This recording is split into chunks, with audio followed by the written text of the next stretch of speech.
Hello बच्चों, welcome back to our channel. कैसे हो आप सब? आशा करती हूँ कि आप सभी खुश हैं, अच्छे हैं, स्वस्थ हैं। आज के लेक्चर में मैं आपको chapter number 4 ratio and proportion समझाने जा रही हूँ। चैप्टर का नाम पढ़ते ही सबसे पहला क्वेश्चन आपके माइंड में क्या आना चाहिए कि चैप्टर के नाम का मतलब क्या है, रेशियो एंड प्रपोर्शन का मतलब क्या है। सबसे पहले आपको ये समझना चाहिए। तो रेशियो एंड प्रपोर्शन को समझाने के लिए मैंने यहाँ पर देखो एक एग्जाम्पल लिया है। ये एग्जाम्पल आपको आपके टेक्स्ट बुक में भी दिया हुआ है। यहाँ पे हमें क्या प्रिपेयर करना है? सपोज हमें यहाँ पे लड्डू प्रिपेयर करना है। लड्डू बनाने के लिए इंग्रेडिएंट क्या है हमारे पास? रवा है, शुगर है एंड घी है। सभी का मेजरमेंट देखो इक्वल है, तो सेम कप यूज करना है। 3 कप ऑफ रवा हमें चाहिए, 3 कप ऑफ रवा चाहिए, 2 कप ऑफ शुगर चाहिए एंड 1 कप ऑफ घी चाहिए हमें लड्डू को बनाने के लिए। तो रेशियो जब हम लिखते हैं तो रेशियो को हमेशा हम डिवीजन के फॉर्म में लिखते हैं। याद रखो, रेशियो का मतलब क्या होता है कि हम नंबर्स को डिवीजन के फॉर्म में लिखते हैं। जैसे कि अगर मैं रवा और शुगर का रेशियो लिखूं, अगर मैं रवा एंड शुगर का रेशियो लिखूं तो मैंने क्या किया, देखो मैं इसको वर्ड्स में पहले लिख देती हूँ। रेशियो ऑफ रवा टू शुगर, ये मैंने वर्ड्स में लिखा। ये चीज़ें आपको आपके टेक्स्ट बुक में भी लिखी हुई दिखेंगी। जब आप क्वेश्चन यानी कि प्रैक्टिस सेट सॉल्व करोगे ना, तो वहाँ पर आपको क्वेश्चंस में ऐसे लिखा हुआ मिलेगा, ratio of this number two this. तो वैसे मैंने यहाँ पे लिखा है रेशियो ऑफ रवा टू शुगर। तो पहला नाम किसका है? रवा का है, तो रवा लिखेंगे। रेशियो का मतलब होता है कि डिवीजन के फॉर्म में कंपैरिजन करना। तो यहाँ अपॉन का साइन आएगा। यह अपॉन का साइन क्या इंडिकेट कर रहा है कि आप डिवीजन के फॉर्म में कंपेयर कर रहे हो। किसको? रवे को कंपेयर कर रहे हो। किसके साथ? शुगर के साथ कंपेयर कर रहे हो। तो डिनोमिनेटर में आ जाएगा शुगर। रवा जो है यहाँ पे कितने कप है? 3 कप। शुगर कितने कप लिए? हमने 2 कप लिए। तो रेशियो ऑफ रवा टू शुगर क्या आ गया? 3/2। इसको रीड करते टाइम आप ऐसे भी बोल सकते हो, 3/2 ऐसे भी बोलोगे, मतलब ऐसा ही बोलते हैं, 3/2 बोलते हैं। और अगर आपको 3/2 नहीं बोलना है तो आप बोल सकते हो रेशियो ऑफ 3 टू 2, ऐसा भी आप बोल सकते हो। एंड इसको ऐसे भी लिखते हैं, इक्वालिटी का साइन लगा के बता देती हूँ। इसको ऐसे भी लिखते हैं, इसका भी मतलब रेशियो ही होता है। तो इसको ऐसे भी रीड कर सकते हैं, 3:2। ठीक है, इसको ऐसे रीड करते 3:2। तो 3 तरीके मैंने बता दिए। एक आप बोल सकते हो 3/2, दूसरा आप बोल सकते हो तो रेशियो ऑफ 3:2 एंड तीसरा आप बोल सकते हो 3:2। तो ये 3 तरीके। तो रेशियो मतलब आपको समझ में आ रहा है क्या कि जब हम डिवीजन के फॉर्म में कंपैरिजन करते हैं दो क्वांटिटीज को, तो उसी को हम बोलते हैं रेशियो। मैं यहाँ पे एक बार डेफिनेशन लिख देती हूँ। हालांकि डेफिनेशन जो है ना, वो बच्चों को इतना समझ में आता है या नहीं मुझे नहीं पता, एंड डेफिनेशन पे ज़्यादा फोकस करते भी नहीं है, बट फिर भी मैं यहाँ पे लिखा देती हूँ, comparison of two quantities in the form of in the form of एक minute in the form of division is called ratio। जब आप डिवीजन के फॉर्म में कंपैरिजन करते हो दो क्वांटिटीज का, तो उसी को बोलते हैं रेशियो।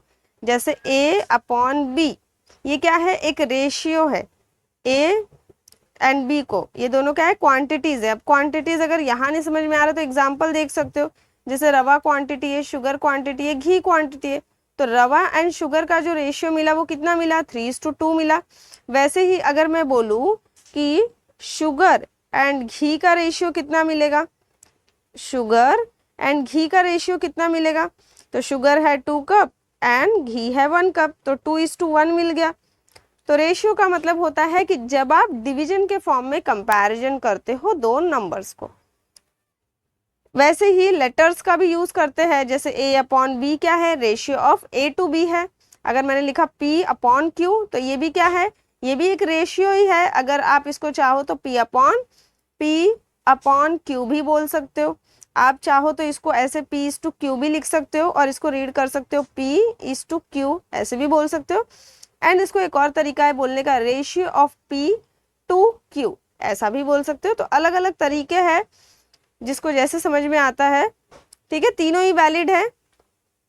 ये डेफिनेशन था। आशा करूंगी कि ये चीज आपको अच्छे से समझी होगी, रेशियो का मतलब क्या होता है। साथ ही साथ प्रपोर्शन क्या होता है ये भी मैं समझा देती हूँ। प्रपोर्शन का मतलब होता है कि जब हम दो रेशियो को कंपेयर करते हैं, ध्यान से समझना, जब हम दो रेशियो को कंपेयर करते, ठीक है। तो यहाँ पर भी अगर मैं डेफिनेशन लिखूं तो सेम वही डेफिनेशन है, कंपैरिजन ऑफ टू क्वांटिटीज नहीं है, यहाँ पे क्या है, टू रेशियोज, दो रेशियो को कंपेयर करते इन the form of, in the form of, एक वर्ड यहाँ पे चेंज होगा, डिवीजन की जगह क्या आ जाएगा, equality, in the form of equality is called proportion, is called proportion। मतलब कि जैसे मैंने लिखा 1/2 is equal to 2/4, ये क्या है, ये पहला जो देखो सर्कल क्या है 1/2, ये एक रेशियो है, 2/4 ये भी एक रेशियो है। दोनों को मैं कंपेयर कर रही हूँ, दोनों को मैं कंपेयर कर रही हूँ किसके फॉर्म में, इक्वालिटी के फॉर्म में। दिख रहा है यहाँ इक्वालिटी, इक्वालिटी के फॉर्म में कंपेयर कर रही हूँ।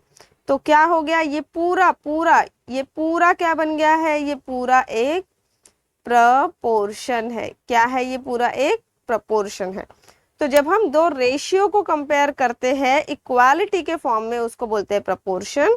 और जब हम दो क्वांटिटीज को कंपेयर करते हैं, बट किस फॉर्म में, डिवीजन के फॉर्म में। Always keep in your mind, हाँ, ये चीज आपको बहुत प्रोग्रेस देगी। जब आप छोटी छोटी बातों को याद रखोगे ना, तो ये चीज आपको सच में बहुत प्रोग्रेस देगी आगे के मैथमेटिक्स को सॉल्व करने में। तो मैं आपसे रिक्वेस्ट करूंगी कि ये चीजें आप भूले नहीं, इसको ऐसे अनदेखा ना करें कि अरे ये क्या है, डायरेक्ट प्रैक्टिस सेट क्यों नहीं कराते, ऐसा ये सब क्यों पढ़ाते। तो ये छोटी छोटी जो बातें हैं ना, यही आपको प्रैक्टिस सेट सॉल्व करने में मदद करेगी। साथ ही साथ आपको इन फ्यूचर जो मैथमेटिक्स आप पढ़ोगे उसमें भी आपको हेल्प करेगी। तो इसको ऐसे इग्नोर नहीं करो, इसको समझो। मैंने क्या कहा आपसे कि जब डिवीजन के फॉर्म में हम कंपैरिजन करते हैं दो क्वांटिटीज को, उसको रेशियो बोलते हैं।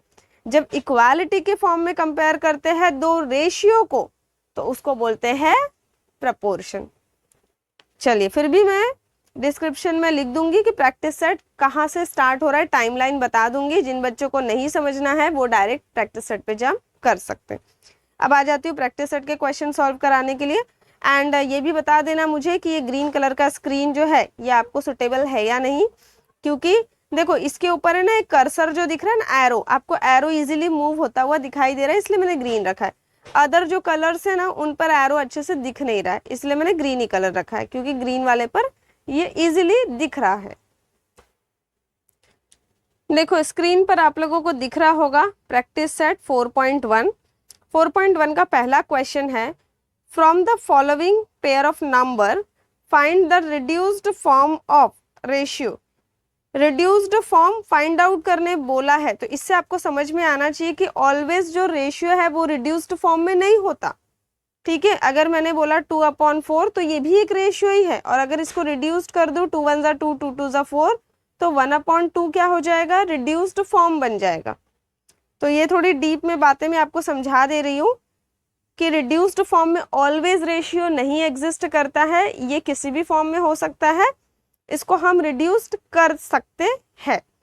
फिर से मैं क्वेश्चन को रीड कर देती हूँ, from the following pair of numbers find the reduced form of ratio of first number two second number. क्या फाइंड आउट करना है, रिड्यूस्ड फॉर्म फाइंड आउट करना है, किसका, रेशियो। रेशियो यानी कि comparison of two number in the form of division. Division के form में यानी अपॉन का साइन लगाएंगे। पहला नंबर, फर्स्ट नंबर पहले लिखा है, तो पहला वाला नंबर क्या है, पहला नंबर फर्स्ट एग्जांपल में 72, 72 न्यूमरेटर में लिखेंगे। To second number, second number क्या है 60, तो 60 को डिनोमिनेटर में लिखेंगे। ये जो लिखा है ना वर्ड्स में, ratio of first number two second number, इसी को मैथमेटिकली हमने ऐसे लिखा है, ये आप समझो। चलो अब मैं ये सब इरेज कर देती हूँ, आ जाते हैं पहला क्वेश्चन सॉल्व करेंगे। पहला क्वेश्चन है 72,60। तो इसका सॉल्यूशन यहाँ पे लिखो, सॉल्यूशन यहाँ लिखो 72/60 इज इक्वल टू, अब देखो 72 जो है एंड 60 जो है, आप इसका HCF फाइंड आउट कर सकते हो। हाँ, HCF फाइंड आउट करोगे तो ये क्या करेगा, पूरा पूरा डिवाइड कर देगा नंबर को। दो तरीके हैं इसके भी, ठीक है। आप 9th में हो तो इतना तो आप समझ सकते हो, इसके दो मेथड्स है, ठीक है। छोटे बच्चों को जानबूझकर एक ही सिंपल इजी मेथड बताया जाता है, लेकिन आप थोड़े बड़े हो ना, तो आपको समझना चाहिए कि दो मेथड्स है। तो मैं दोनों मेथड यहाँ समझा देती हूँ। दो मेथड्स है हमारे पास यहाँ पर। एक तो आप HCF निकाल लो, पहला मेथड है HCF निकाल लो। दूसरा मेथड क्या है, दूसरा मेथड है आप इसको फैक्टराइज करके लिखो। आप इसको क्या करो, फैक्टराइज करके लिखो। एक क्वेश्चन के दो मेथड बता दूंगी, उसके बाद फिर मैं अपने तरीके से मैं कर लूंगी सॉल्व। आपको जो मेथड इजी लगे आप मुझे कमेंट करके बता देना। देखो 72 एंड 60 दोनों ही 12 के टेबल में आता है, तो मैं 12 से इसको डिवाइड कर दे रही हूँ। 12 सिक्सा क्या होता है, 12 सिक्सा होता है 72 एंड 12 फाइव्सा होता है 60। अब ये फर्दर रिड्यूस होगा क्या, रिड्यूस का मतलब है कि मैं और आगे इसको कट कर सकती हूँ, ये दोनों नंबर को, न्यूमरेटर डिनोमिनेटर को कट कर सकती हूँ क्या? क्या ये दोनों नंबर सेम टेबल में आते? नहीं आते। तो इसका मतलब है कि ये रिड्यूस्ड हो चुका है एंड फाइनल आंसर क्या है, 6/5 है। और दूसरा मेथड क्या है इसका मैं बता देती हूँ। देखो 72/60 इज इक्वल टू 72 को फैक्टराइज कर दो इस तरीके से। जैसे यहाँ पे आपकी मर्जी, आप जो नंबर लेना चाहो ले सकते हो, ज़रूरी नहीं है प्राइम नंबर ही लेना है आपको, आपकी मर्जी। आप 12 ले लोगे तो भी चलेगा। 12 × 6 लिख दिया, फिर 2 3 ऐसे करके लिख दिया, और आपने यहाँ लिखा 12 × 2 × 3 एंड यहाँ पे आपने लिखा 12 × 5 ऐसा लिखा तो भी चलेगा। अब देखो आप इसको कैंसिल कर दो, 3 2 6/5, 6/5 आ गया, वही सेम आंसर ही आ रहा है। तो आप इसको इस तरीके से भी सॉल्व कर सकते हो और ऐसे भी कर सकते हो। चलो अभी सेकंड वाला क्वेश्चन, सेकंड क्वेश्चन है यहाँ पर 38,57। सो 38/57 इज इक्वल टू, अब 38 किसके टेबल में आता है, 19 के टेबल में आता है। 57 भी 19 के टेबल में आता है। दोनों ही नंबर सेम टेबल में आने चाहिए, इस बात का आपको ध्यान रखना है। अदरवाइज कभी भी नंबर डिवीजन में कट नहीं होते जब तक कि वो सेम टेबल में ना आए। तो 19 के टेबल में दोनों नंबर आते हैं, 19 2 38, 19 3 57। तो ये हो गया सॉल्व, 2/3 इसका आंसर आ गया। थर्ड क्वेश्चन देख लेते हैं क्या है। थर्ड क्वेश्चन है 52,78। तो अभी यहाँ पर 52/78 का HCF आपको निकालना है। अब चलो मैं तो यहाँ पे डायरेक्ट HCF लिख ले रही हूँ, लेकिन अगर सपोज आपको HCF नहीं पता है कैसे निकालते, तो आप क्या करोगे, यहाँ साइड में HCF निकाल लोगे रफ वर्क करके। HCF कैसे निकालते हैं, आपको पूरा पूरा ध्यान रखना है कि ये जो दोनों नंबर है 52 एंड 78, ये दोनों नंबर सेम टेबल में आने चाहिए।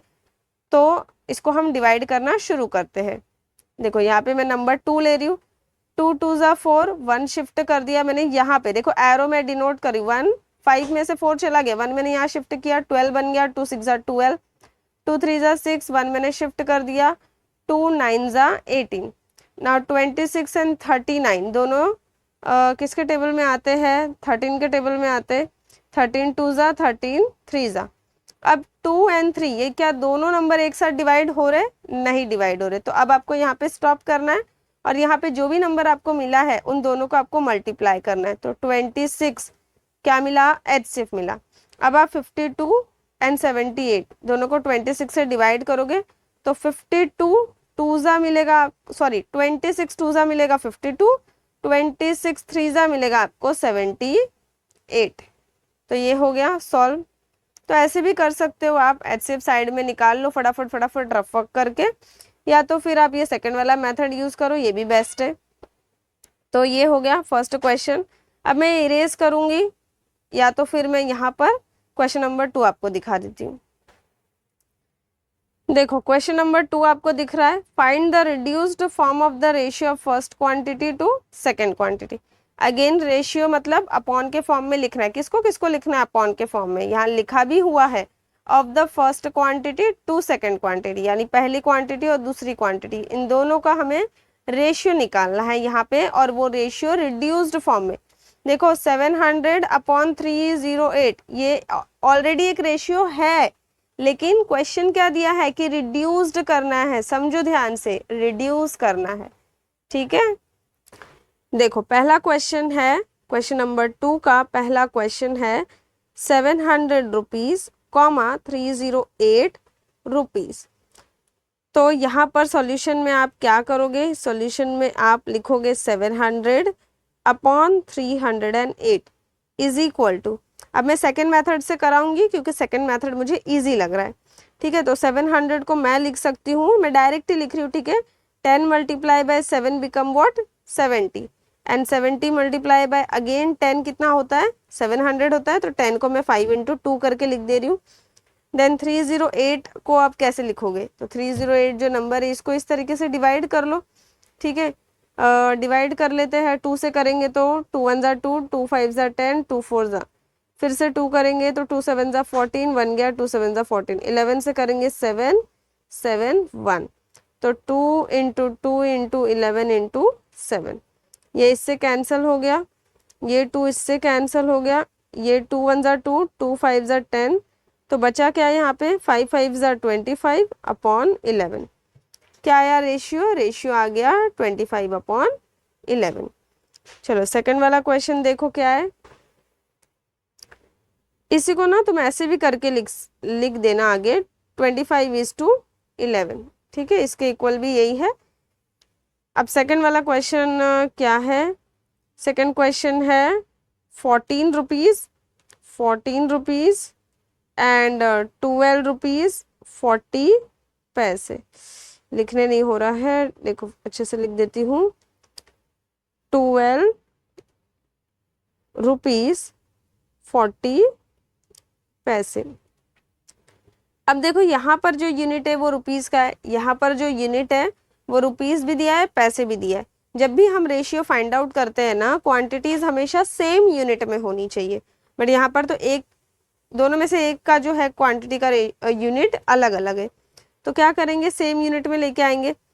अब 1 रुपी का मतलब क्या होता है 100 पैसे होता है, 1 रुपी का मतलब क्या होता है 100 पैसे, सो देयरफॉर 14 रुपीज़ का मतलब क्या होगा, यहाँ पे रुपीज़ का साइन बाद में दिया हुआ है, ठीक है कोई बात नहीं, चलो 14 रुपीज़ क्या होगा 14 multiply by 100 is equal to 1400 पैसे हो जाएंगे।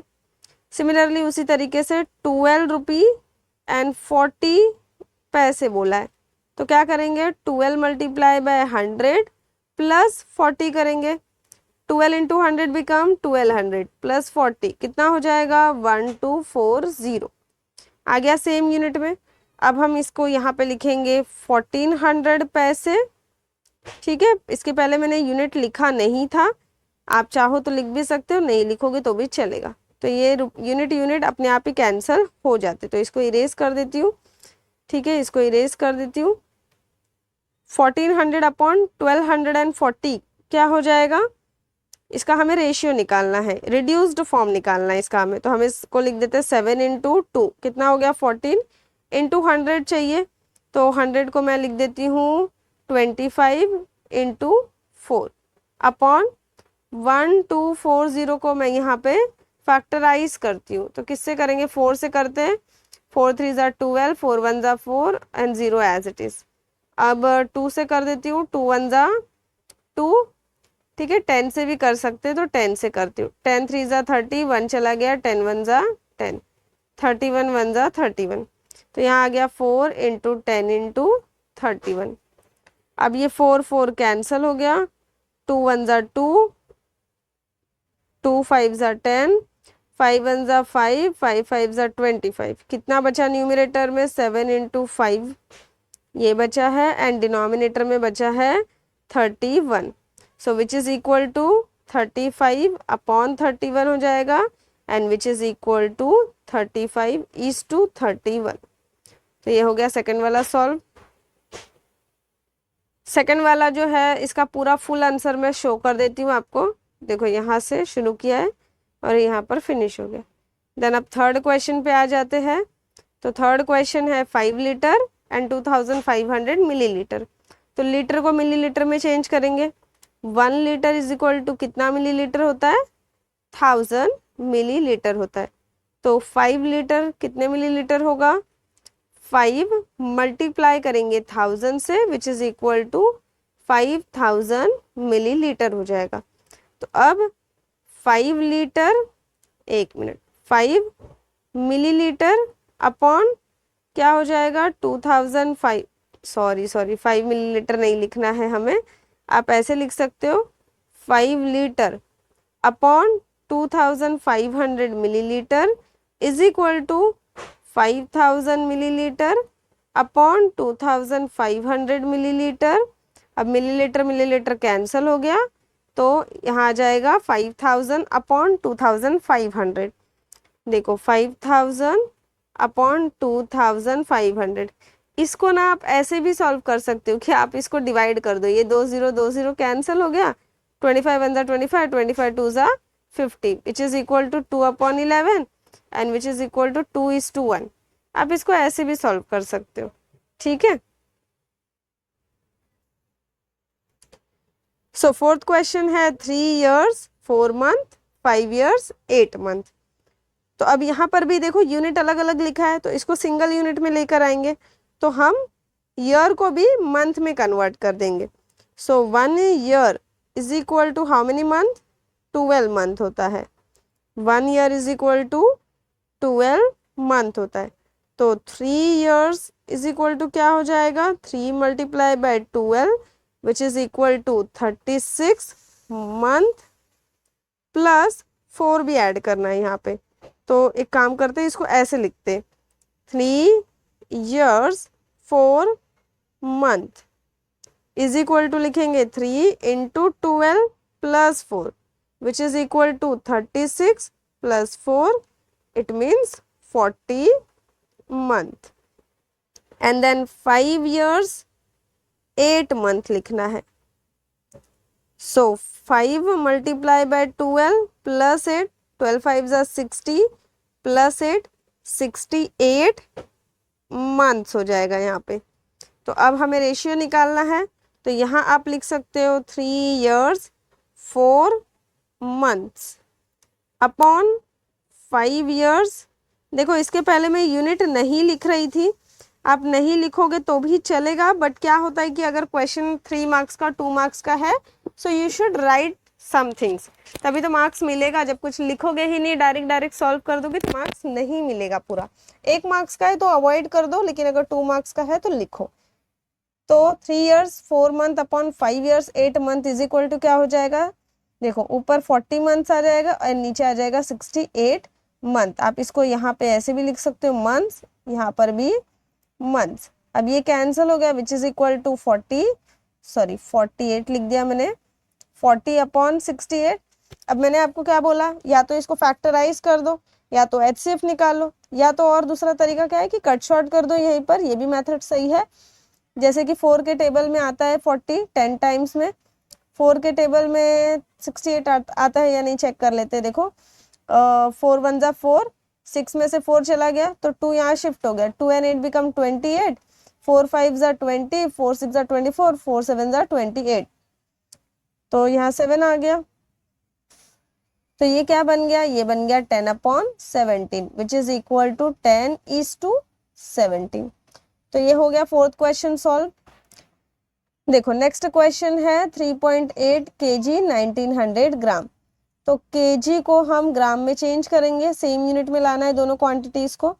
सो 1 kg इज इक्वल टू कितना होता है, 1000 ग्राम होता है। तो 3.8 kg इज इक्वल टू क्या हो जाएगा, 3.8 multiply by 1000।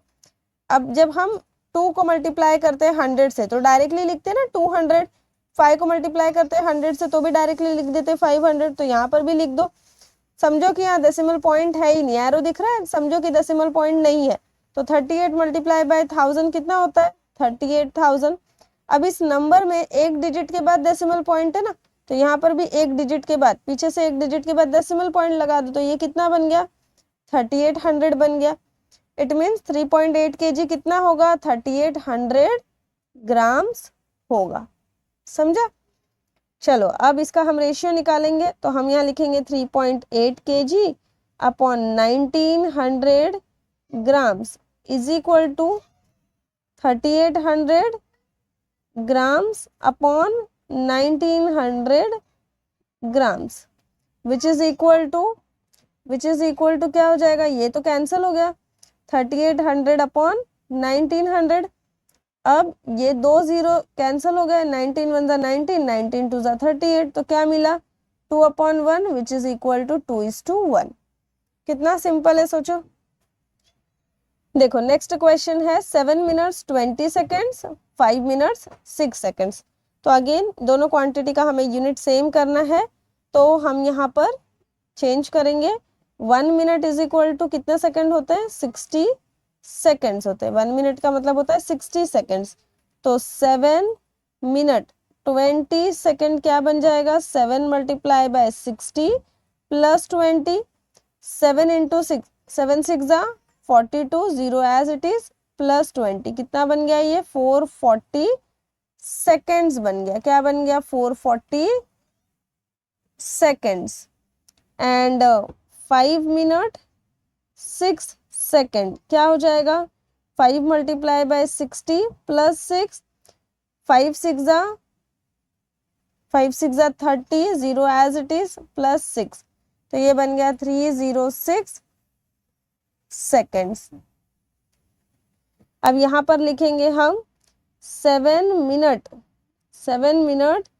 20 second upon 5 minute 6 second is equal to 440 second upon 306 second.